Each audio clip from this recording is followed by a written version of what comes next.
Alors, bonjour et bienvenue, vous êtes avec Fabien. Aujourd'hui, nous allons voir les vérifications extérieures du véhicule. Donc, pour commencer, on va commencer par les vérifications qui se trouvent sous le capot. Donc, on va déjà commencer par ouvrir le capot, tout simplement. Donc, pour ouvrir le capot, il y a une tirette qui se trouve ici, là. Mais je ne peux pas l'actionner si la porte est fermée. Donc, déjà, il va falloir que j'ouvre ma porte. Je précise que là, je suis sur une Peugeot 207. Donc, ça peut légèrement diverger selon les modèles. Donc je tire la manette et maintenant je vais devant. Donc pour ouvrir le capot ici, là, si on essaye de lever, ça ne marche pas. Si je me baisse un petit peu là, je sais pas si on va le voir, on voit ici un crochet. Là, donc je vais mettre ma main à peu près à ce niveau là, je vais pousser le crochet, je vais pouvoir lever. D'accord? Le crochet dont je parle, c'est bien celui-là. Donc maintenant, je vais lever le capot. Ici, il y a une tirette. Donc je vais prendre la tirette et l'accrocher là. Alors ça va être difficile de filmer en même temps. C'est bon, j'ai réussi. Donc l'accrocher bien ici. Voilà. Vous n'avez pas grand chose hein, au niveau du moteur. Il y a, là si on recule, on trouve par là-bas là, le lave-glace, le liquide de refroidissement, l'huile, le liquide de frein et la batterie. Donc déjà, montrer l'orifice de remplissage de l'huile moteur. Donc l'orifice de remplissage de l'huile moteur, il se trouve ici. Donc avant de poser les questions, je vais vous expliquer un petit peu à quoi sert cette huile. Alors l'huile en fait dans le moteur, elle a une particularité, c'est d'éviter que les pièces elles rentrent en frottement les unes aux autres, qu'elles évitent de se frotter les unes aux autres et par conséquent qu'elles évitent de chauffer. C'est un peu comme si vous vous frottiez les mains l'une contre l'autre. Au bout d'un moment, à force de frotter vos mains l'une contre l'autre, ça va vous chauffer. Et puis au bout d'un moment, si vous continuez, vous allez vous brûler. Maintenant, si vous prenez de l'eau et du savon, tant qu'il y a de l'eau et du savon, vous frottez vos mains l'une contre l'autre, il n'y a pas de souci. Et bien l'huile, elle a un peu ce rôle-là dans le moteur. Elle va permettre que les pièces frottent les unes contre les autres sans qu'il y ait trop de chauffe, sans que ça surchauffe trop. S'il y a un manque d'huile moteur, le risque, c'est que ça va surchauffer, et au bout d'un moment, il va se produire un phénomène, ça va tellement chauffer qu'il va se produire un phénomène qu'on appelle la casse moteur. C'est que les pièces, elles vont s'user les unes aux autres, et voilà, et du coup, tout le haut moteur sera mort. Donc, le niveau d'huile, il doit toujours se situer jamais en dessous du mini pour éviter la surchauffe voire la casse moteur, et jamais au-dessus du maxi pour la simple et bonne raison que s'il y a trop d'huile, l'huile elle va pas rester à l'endroit où elle devrait être, et puis elle va aller à des endroits où elle ne devrait pas être, comme par exemple la boîte à air, le filtre à huile et ce genre de choses, et ça va pas arranger les choses. Voilà. Donc maintenant, avec quel fluide complétez-vous le niveau si nécessaire? Ici. Donc dans l'orifice de remplissage de l'huile moteur, hein, ça paraît logique qu'on va mettre de l'huile moteur. Maintenant, montrer où s'effectue le contrôle du niveau d'huile. Donc le contrôle du niveau d'huile il s'effectue là. Donc c'est tout simple. Pour faire le niveau d'huile, vous allez, je vais poser l'appareil, je vais essayer de filmer en même temps et de vous montrer. Donc je vais attraper un mouchoir pour essuyer. Donc je tire la tirette et là vous voyez que c'est plein d'huile. Donc je vais essuyer la tirette. Voilà, la tirette est propre, la jauge. Et là on va voir qu'il y a un point pour le mini et un tiret pour le maxi. Donc ça pareil hein, ça peut différer selon les modèles, hein, mais vous trouverez toujours un repère minimum et un repère maximum. Donc je replonge et là je ressors. Et là on voit que mon niveau d'huile, bon il est un peu bas, mais c'est simple, c'est parce qu'en fait ma voiture est pas droite. Donc mais il se trouve bien entre le mini et le maxi. Donc maintenant, où doit se situer le niveau d'huile? Il doit se situer entre le minimum et le maximum. Montrer l'orifice de remplissage de l'huile moteur, c'est toujours le même. Quel est le principal risque d'un manque d'huile dans le moteur? Comme je vous l'ai expliqué tout à l'heure, le principal risque, c'est qu'il y a un risque de surchauffe du moteur, voire de casse du moteur. En général, dans quelles conditions effectuez-vous cette opération? Donc, dans quelles conditions vous allez contrôler le niveau d'huile? Alors là, c'est tout simple. Par exemple, vous prenez un verre, vous le remplissez de neige, vous le mettez devant le radiateur, donc le verre il va être plein, et en fait, la neige quand elle va fondre, la quantité, ça va se transformer en eau et forcément ça va diminuer, vous n'aurez même pas la moitié du verre. Et là c'est pareil en fait, le niveau d'huile, il est prévu pour être fait à froid, parce que l'huile elle n'aura pas la même densité à chaud qu'à froid. Donc forcément le niveau il sera faussé. Donc là c'est prévu pour être fait à froid, le moteur ayant légèrement tourné, hein, vous démarrez le moteur, vous faites tourner 2 minutes, vous coupez le moteur et après vous vérifiez votre niveau d'huile, vous retirez la tirette, vous l'essuyez, vous retrempez, vous remettez. Ça c'est, on vous le demandera pas, hein, mais la seule chose qu'on vous demandera, c'est que ce soit fait si c'est fait à froid. La seconde chose, c'est que par exemple, moi j'aime bien le whisky, vous prenez un verre de whisky, vous le remplissez à la moitié, vous tirez un trait.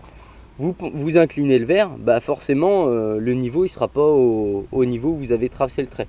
Donc sur les voitures, le niveau d'huile il est prévu pour être fait à froid et forcément sur sol plat pour avoir un niveau équivalent, quoi. Alors, contrôler l'état, la propreté et le fonctionnement des feux de position. Alors les feux de position, pour les allumer c'est tout simple. Donc là je suis sur 0, d'accord. Les feux de position c'est ceux-là, d'accord, je les allume. Et là je sors. Donc on me demande contrôler l'état, la propreté et le fonctionnement des feux de position. Alors, les feux de position c'est lesquels? C'est la petite ampoule là qu'on voit juste ici. Voilà, donc à l'avant. Donc il y en a 2. Et les feux de position c'est les seuls feux qu'on trouve et à l'avant et à l'arrière du véhicule. Donc je vais aller derrière et je vais vous montrer c'est lesquels. Donc les feux de position, là à l'arrière du véhicule, c'est les LED qu'on voit ici. Tac. Voilà. Et on a le même de ce côté-là. Donc les feux de position, on me demande de contrôler l'état, la propreté et le fonctionnement. Donc les feux de position, à l'avant et à l'arrière du véhicule, ils sont propres, en bon état et ils fonctionnent. Maintenant, quand les utilise-t-on? On les utilise de nuit pour circuler en agglomération éclairée, ou pour positionner mon véhicule lorsque je stationne de nuit en agglomération non éclairée et que j'empiète sur la chaussée. Alors, contrôler l'état, la propreté et le fonctionnement des feux de croisement. Donc les feux de croisement, tac. Alors, là c'est sur 0, je mets les feux de croisement ici, et j'ai bien mon voyant qui est allumé. Je ne sais pas si on va le voir, ici. Alors, contrôler l'état, la propreté et le fonctionnement des feux de croisement. Donc je sors, tac. Donc les feux de croisement, c'est les feux qu'il y a au-dessus des feux de position, hein. Et il y a le même à droite. Donc les feux de croisement sont propres, en bon état, ils fonctionnent.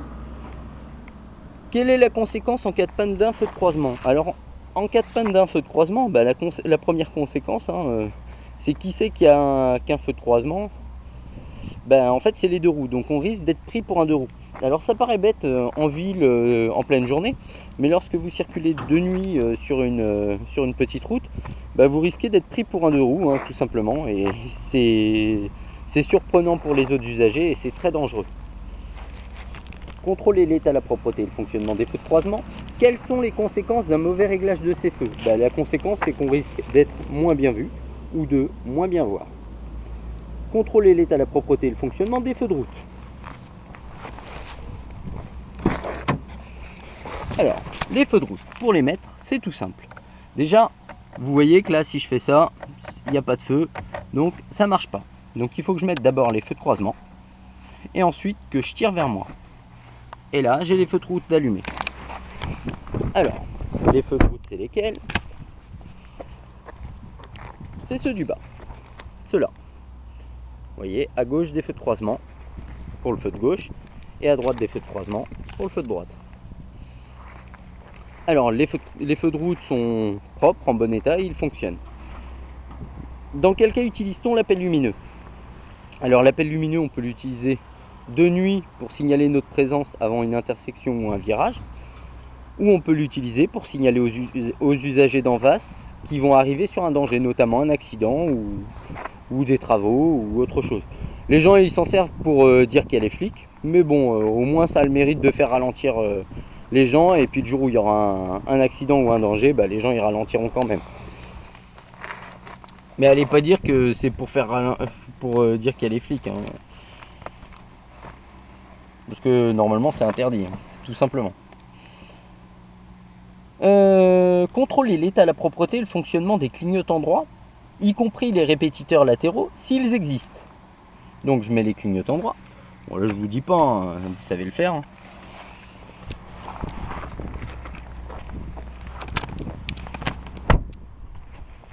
Donc les clignotants droits. Il y en a un ici, donc c'est bon. Le répétiteur latéral il est là. Donc les clignotants droits sont propres, en bon état, ils fonctionnent. Maintenant la question qui s'y rapporte. Quelle est la signification de l'augmentation de la fréquence de clignotement au niveau du feu et du voyant du tableau de bord? Alors la question en fait, qu'est-ce qu'elle veut dire? Si votre voyant là, il clignote plus vite au niveau du feu et du voyant du tableau de bord, et ben en fait ça veut tout simplement dire qu'il y a une ampoule qui est grillée. Une des ampoules là, à l'avant, sur le côté ou à l'arrière qui est grillée. Deuxième question. Quand les utilise-t-on? Ben, en fait, le clignotant droit, on l'utilise pour indiquer tout changement important de direction vers la droite, et le clignotant gauche, tout changement important de direction vers la gauche. Contrôler l'état, la propreté et le fonctionnement des feux de détresse à l'avant et à l'arrière du véhicule. Alors, donc moi j'enlève mon clignotant. Alors, les feux de détresse, c'est tout simple. Ils se trouvent ici. Donc j'appuie dessus. Je vois que les deux voyants de clignotant clignotent. Et je vais faire tout le tour du véhicule. Là, à gauche, c'est bon. À droite, c'est bon. Le répétiteur, il est bon. C'est bon. C'est bon. C'est bon. Les feux de détresse sont propres, en bon état, et ils fonctionnent. Dans quel cas les utilise-t-on? Ben, on les utilise pour indiquer un fort ralentissement, pour positionner mon véhicule lorsque je suis en panne, hein, tout simplement. Et également lorsque je suis le dernier d'une file qui est à l'arrêt, hein, tout simplement, pour avertir les autres usagers qu'on est à l'arrêt. Quelle est la signification de l'augmentation de la fréquence de clignotement au niveau du feu et du voyant du tableau de bord? Ça veut dire qu'il y a une des ampoules qui est grillée. Alors, indiqué dans le compartiment moteur où s'effectue le réglage des feux. Alors, le réglage des feux dans le compartiment moteur, je vais vous montrer où il s'effectue. Maintenant, vous n'aurez pas à y toucher, vous, parce que normalement, on a un réglage à l'intérieur, qui se trouve ici. D'accord? Qui me permet de monter ou descendre les feux lorsque je suis en charge. Donc, on va déjà ouvrir le capot, comme je vous ai montré tout à l'heure. Tac. Et ensuite, je vais ici. Bon, je vous refais pas un speech, hein. Maintenant, vous savez comment le faire. Tac.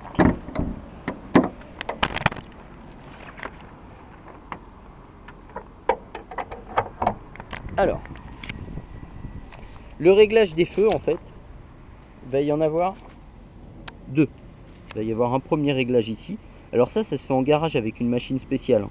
Donc il ne faudra pas y toucher. Et un réglage là, ici et là. Alors, quelles sont les conséquences d'un mauvais réglage de ces feux? Un mauvais réglage des feux, la conséquence c'est qu'on risque de moins bien voir ou d'être moins bien vu. Montrer l'emplacement où s'effectue le changement des ampoules sur un des feux à l'avant du véhicule. C'est tout simple, hein. Vous prenez le feu, c'est juste derrière, hein. Donc pour le clignotant, ici, ça va être là, d'accord, derrière ici. Pour là, bah, ça va être ici.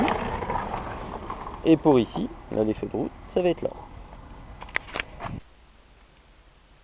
Quelle est la précaution à prendre pour manipuler une ampoule halogène? Bah, la précaution à prendre pour manipuler une ampoule halogène, c'est tout simple, hein, c'est qu'il faut éviter de la toucher avec les doigts. Pour la simple et bonne raison qu'on a une acidité dans les doigts qui va altérer la durée de vie de l'ampoule. Et du coup, bah, votre ampoule, vous risquez de la changer le lendemain alors qu'elle est toute neuve. À l'avant, éclairage facultatif. Contrôler l'état, la propreté et le fonctionnement des feux de brouillard avant. Bah, déjà, pour allumer les feux de brouillard avant, c'est ici. Donc déjà, il faut mettre le contact. Donc il y a une chose toute bête pour les feux de brouillard avant, c'est que là, j'essaye de les mettre, ça ne marche pas. Il faut d'abord que j'allume les feux de croisement. Donc j'allume les feux de croisement. Et là, je peux mettre les feux de brouillard avant. Donc, si je pousse une fois vers l'avant, ça allume les feux de brouillard avant, là. Si je repousse une fois vers l'avant, ça allume les feux de brouillard arrière. Pour les enlever vers l'arrière. Et une fois vers l'avant pour les mettre. Et le voyant, il se trouve ici. Donc, on va descendre, on va contrôler l'état, la propreté et le fonctionnement des feux de brouillard avant.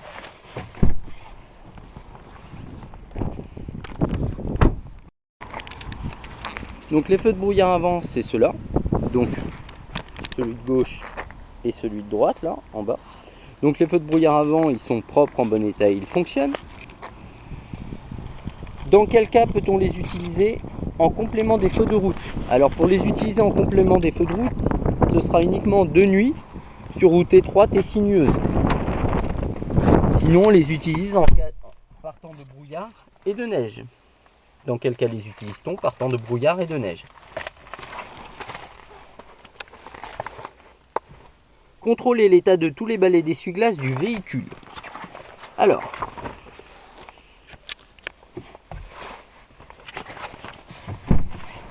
on va descendre. Donc là, on va juste vous demander de lever un petit peu le balai d'essuie-glace et de contrôler là, cette partie-là. Donc qu'elle soit pas déchirée, qu'elle soit pas craquelée. C'est une chose que vous ne ferez jamais avec votre véhicule. Vous allez comprendre pourquoi quand on fera la vérif. Quand on fera la question qui se rapporte à la vérification. Faut pas oublier l'essuie-glace arrière. Alors la question, comment détecte-t-on leur usure en circulation? Bah c'est tout simple. Ça laisse des traces sur le pare-brise. Me dites pas ça fait quick ou ça couine, hein, parce que là c'est qu'il n'y a plus d'eau, faut arrêter les essuie-glaces. Puis bah, c'est pour cette raison que vous ferez jamais la vérification de vos essuie-glaces comme ça. C'est parce que vous essayerez vos essuie-glaces avec le lave-glace et puis si ça fonctionne, si ça laisse pas de traces, c'est que c'est bon. Alors, contrôler l'état de tous les balais d'essuie-glace du véhicule avant le départ. Quelle est la précaution à prendre en cas de présence de neige sur le pare-brise? Alors, la neige, c'est tout léger, on est d'accord. Maintenant, quand vous avez 25 cm de neige sur votre pare-brise fois la hauteur du pare-brise, ça commence à faire du poids pour un tout petit essuie-glace. Donc la précaution à prendre, c'est tout simplement l'enlever. Contrôler l'état, la propreté du pare-brise. Donc le pare-brise, il est propre, en bon état et surtout, il n'y a pas d'impact. D'accord? Est-il possible de faire réparer un impact? Ben oui, un matraquage médiatique par Carglass, merci.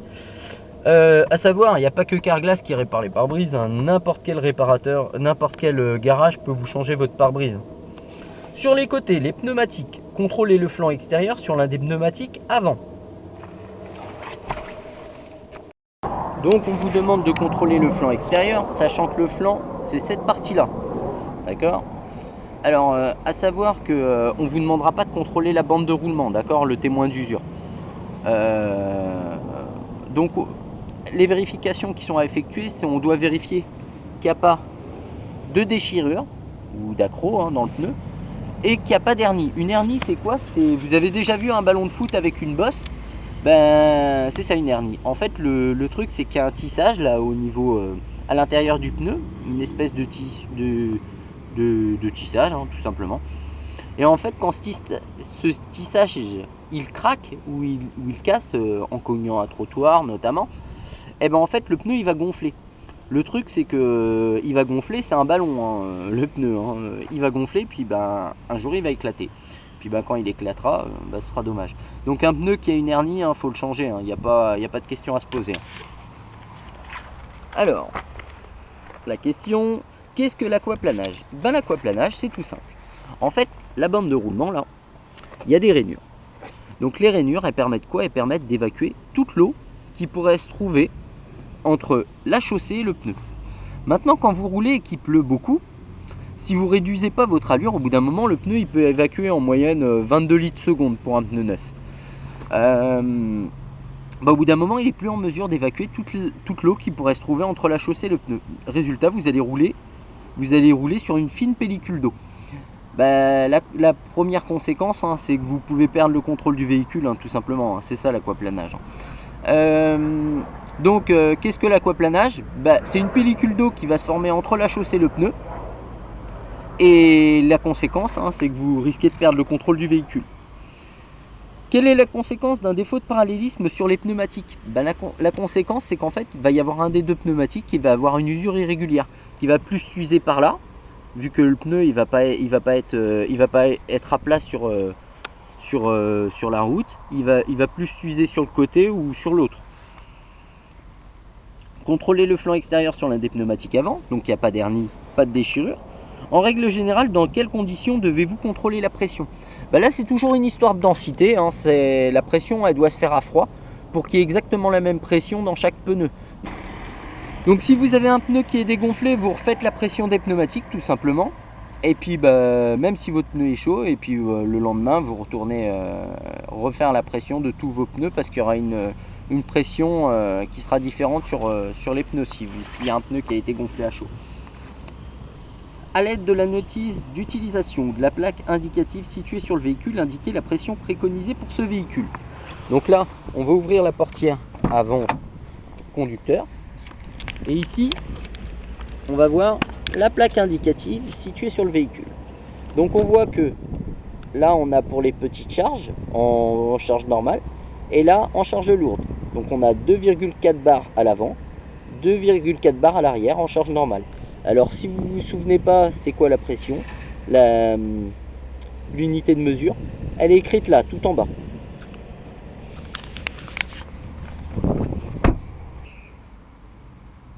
Quelles sont les vérifications à effectuer au niveau du flanc d'un pneumatique? Qu'il n'y ait pas d'hernie, pas de déchirure.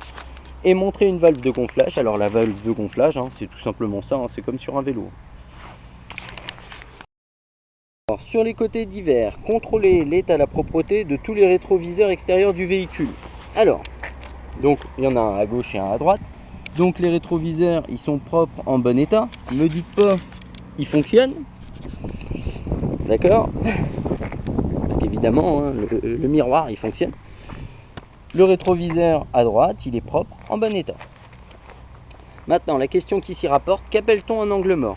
En fait, un angle mort, c'est tout ce qu'on ne verra pas en vision dans les rétroviseurs depuis le poste du conducteur, qu'on sera obligé de regarder en vision directe en tournant la tête. Donc, quels sont les principaux dangers représentés par les angles morts? Les principaux dangers, c'est un petit peu tout ce qu'on veut. C'est les vélos, les piétons, les voitures, les camions. C'est tout ce qu'on ne verra pas dans le rétroviseur. Indiquez où se situe la sécurité enfant sur l'une des portières arrière du véhicule. Alors,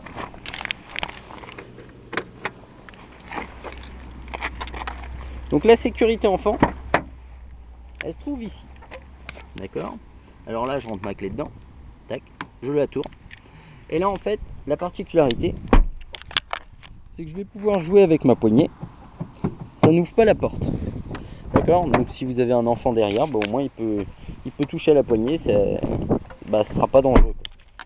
Alors que si elle n'est pas activée, il touche la poignée, ça ouvre la porte. Alors si vous roulez à 90, c'est dommage. Ça peut être problématique. En règle générale, où doit être placé un passager de moins de 10 ans? Il doit être placé à l'arrière du véhicule. Ouvrez la trappe à carburant et vérifiez la bonne fermeture du bouchon. Donc j'ouvre la trappe à carburant. J'ai pas besoin de la clé, le bouchon il est bien fermé. Quelles sont les précautions à prendre lors du remplissage du réservoir? Alors lors du remplissage du réservoir, faut pas fumer, faut pas téléphoner, et de préférence il faut mettre le bon carburant. Si un jour vous ne mettez pas le bon carburant, c'est pas dramatique. Ou vous appelez un dépanneur pour qu'il vienne vidanger votre réservoir, ça vous coûtera cher, mais moins cher que si vous roulez avec. Ou vous appelez un copain, s'il a une pompe pour vidanger votre réservoir, vous refaites le plein. Ça vous fera perdre de l'argent. Maintenant, si vous roulez avec un véhicule récent, comme ça, avec par exemple, moi si je mets de l'essence à la place du diesel, faut que je compte à peu près au minimum 3000 € de réparation pour mon véhicule. Parce que faudra vidanger le réservoir, tout le système d'alimentation du carburant. Et si j'ai vraiment pas de bol, faudra changer les injecteurs. Donc voilà. Donc ne roulez jamais si vous savez que vous n'avez pas mis le bon carburant, hein, et évitez de rouler. Hein. Et si vous avez un doute, on vous a dit que vous vouliez rouler ou quoi que ce soit, appelez le concessionnaire, lui il répondra à la question. Plutôt que de rouler comme ça. Alors, à l'arrière, éclairage et plaque d'immatriculation. Contrôlez l'état, la propreté et le fonctionnement du ou des feux de brouillard arrière. Donc, pour allumer les feux de brouillard arrière, je vous ai expliqué tout à l'heure, il faut d'abord que je mette les feux de croisement. Je pousse 2 fois et là je le voyais orange là. Mince, j'ai pas mis le contact évidemment. Donc pour allumer les feux de brouillard arrière, c'est tout simple. Je mets les feux de croisement. Voilà, la voiture commence à râler. Donc moi je vais le faire avec le contact parce qu'en fait la batterie elle commence à râler et il veut plus m'allumer les feux sinon. Donc j'allume les feux de croisement. Je pousse 2 fois vers l'avant. Et là on voit le voyant orange. D'accord? Donc on va à l'arrière. Les feux de brouillard arrière c'est ceux-là. Et ceux-là. Donc les feux de brouillard arrière, dans quel cas je peux les utiliser par temps de brouillard et de neige uniquement? Est-ce que je peux les utiliser par temps de pluie? Non. Contrôler l'état et la propreté des feux stop avec l'assistance de l'accompagnateur. Alors les feux stop, là tout seul je peux pas les allumer, mais c'est ceux-là, celui-là et celui-là. Donc quelle est leur utilité? Leur seule et unique utilité, hein, c'est d'avertir les gens que je suis en train de freiner ou de ralentir. Donc quelle est la conséquence en cas de panne des feux stop? La conséquence c'est que j'avertis plus les gens que je suis en train de freiner. Et il y a un risque qu'on me rentre dedans, hein, tout simplement, un risque d'accident. Contrôler l'état, la propreté et le fonctionnement des feux de marche arrière. Alors, c'est simple, hein, les feux de marche arrière, il n'y a pas besoin de démarrer le moteur. On coupe le contact, on remet les voyants. Et là, tout simplement, hein, je passe ma marche arrière, j'ai pas besoin d'appuyer sur l'embrayage ou quoi, vu que le moteur est éteint. On va derrière. Et là, on a les feux de marche arrière qui sont allumés ici. Et ici. Alors, les feux de marche arrière, ils sont propres, en bon état et ils fonctionnent. Quelle est leur utilité? Avertir les gens que je recule. Et également, de nuit, hein, ça permet de m'éclairer où je recule. Alors, vérifier l'état, la propreté des plaques d'immatriculation et des dispositifs réfléchissants qu'on appelle les catadioptres. Alors, pour des raisons qui sont toutes simples, que j'ai pas envie qu'on copie ma plaque d'immatriculation, je vais pas vous montrer ma plaque d'immatriculation. Maintenant, une plaque d'immatriculation, elle doit être en bon état, elle doit être bien fixée et elle doit être propre, hein. Et surtout elle doit être lisible. Quel dispositif est donc les dispositifs réfléchissants, c'est ce qu'il y a entre les LED là, ici. Donc ils sont propres et en bon état. Donc quelle est l'utilité des dispositifs réfléchissants? C'est tout simplement de rendre mon véhicule plus visible de nuit lorsqu'il est à l'arrêt, parce que les véhicules qui vont arriver sur mon véhicule vont éclairer les dispositifs réfléchissants et vont mieux voir mon véhicule. Quel dispositif est obligatoire pour rendre mon véhicule, pour rendre la plaque d'immatriculation arrière lisible la nuit? C'est l'éclairage de plaque d'immatriculation qui se trouve juste au-dessus de la plaque. Une plaque d'immatriculation arrière à fond blanc est-elle autorisée? Bah oui, la mienne elle est à fond blanc et c'est le concessionnaire qui l'a mis, donc c'est autorisé. Alors, montrer l'emplacement où s'effectue le changement des ampoules sur un des feux à l'arrière du véhicule. Alors pour ouvrir, c'est simple, je vais juste ouvrir le coffre, hein, tout simplement. Là maintenant, dans le coffre, vous voyez là le feu, ici. Le feu, juste derrière là, ici il y a un boulon. Je dévisse le boulon et puis j'ai accès au feu. On vous demandera pas de le faire le jour de l'examen, vous montrez le boulon et puis ça suffira. Ne vous inquiétez pas, ils n'ont pas de temps à perdre. Quelle est la précaution à prendre pour manipuler une ampoule halogène? Faut pas la toucher avec les doigts tout simplement, je vous ai expliqué tout à l'heure. Où se trouve la roue de secours? Donc la roue de secours elle se trouve là, ici, je tire, d'accord. Là j'arrive dans le coffre, je tire là, et la roue de secours elle se trouve en dessous. Alors,